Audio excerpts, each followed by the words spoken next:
బిల్డర్కి మీరు 5 లక్షలు ఇచ్చారు, బిల్డర్ మీకు డాక్యుమెంట్స్ ఇచ్చాడు, మీరు లాయర్ దగ్గరికి వెళ్ళారు, లాయర్ చెక్ చేసి 3 ఆన్సర్లు వస్తాయి లాయర్కి. ఏంటి? Case 1 all documents correct, you can take, రాసిస్తారు రైటింగ్లో.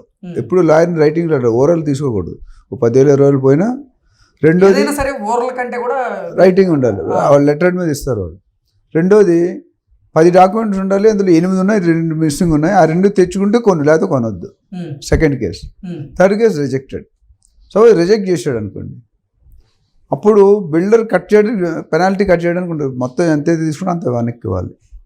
అందుకని కొన్ని కేసులు ఏం చేస్తాం, పీడీసీ చెక్ ఇస్తాం, పోస్ట్ డేటెడ్ చెక్. నేను డాక్యుమెంట్స్ క్లియర్ అయితే వేసుకో, లేకపోతే కొంతమంది ఒప్పుకుంటారు, కొంతమంది ఒప్పుకోరు.